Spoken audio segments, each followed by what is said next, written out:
what we're going to be doing is actually applying some glaze putty here on some panels. Super hard for me to show you what's going on, but this is basically what you want to do because you're not always going to get every little thing. Where are we doing? Like right in here. Okay. So here's what we're going to do. All right. We're just going to add, hope you guys can see this. Okay. I got a couple of pinholes right in here. Okay. We mixed up some U-Paw glaze putty.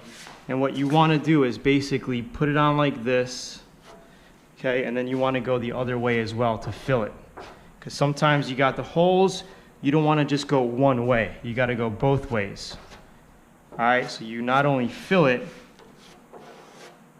but you get the hole actually filled up. Okay, so just a couple of pinholes here from some of the body filler work.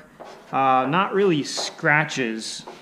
You fill it, let it dry, and then you block sand it with 400 grit, get it nice and flat. And basically what I'm gonna do here is wash the truck down, block sand it, 400 grit, right, with wet. And you want to make sure you don't go down to metal during this stage, right? You don't want to go all the way down. You just want to sand it flat, smooth.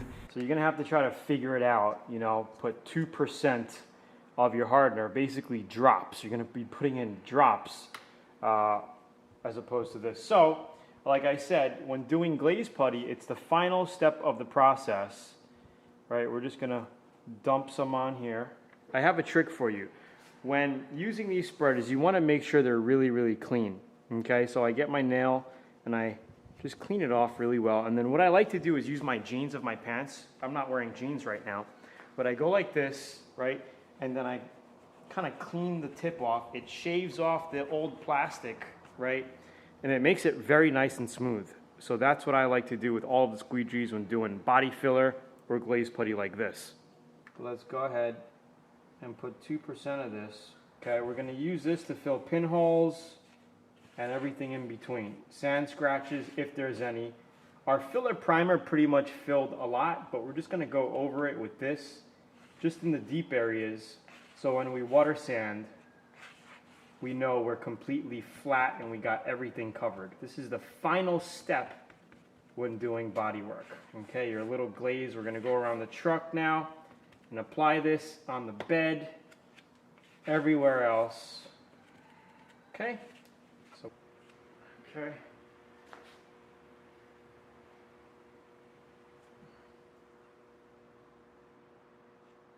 We just want...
So this is pretty much how you want it to look. Super smooth, no orange peel, right? Or any texture of the primer. You know, when you spray primer and you start sanding it, you're going to see that you're knocking off all the high edges. You want it flat, matte, just like this here. And when it's wet, it's supposed to look like, I like to say it looks like a dolphin's back or a whale's back. When it's just so smooth and glossy, you know your paint job's going to come out well.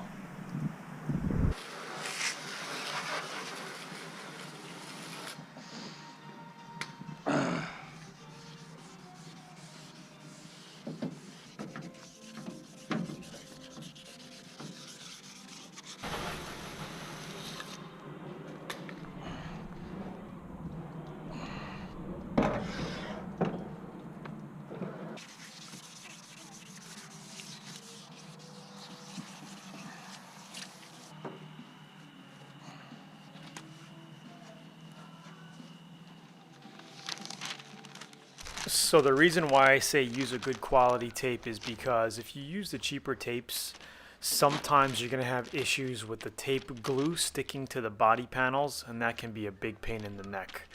Alright, especially if you mask it up and you leave it for a day or two, or you park it in the sun for a few hours, the glue will literally melt off on the vehicle with the cheaper masking tapes. So use a good masking tape and you will avoid all that problem for sure. You scared the chickens?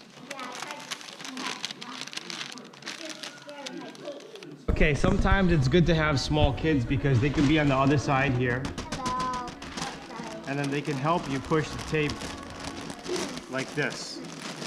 Okay, so if you have kids, it works out even better. Up over here.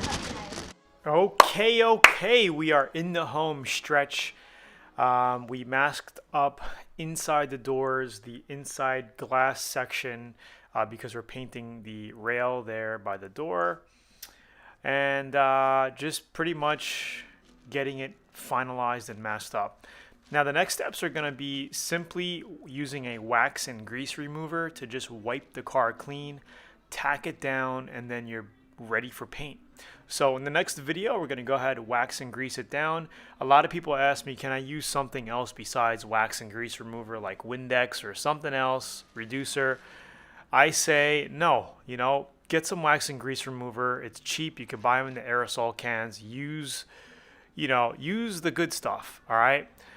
This way you're not going to end up with any issues. I mean, you've done all this work so far, at least use something good, clean it, get it nice and clean so you don't end up with paint issues, because that's just more hassle that you don't need.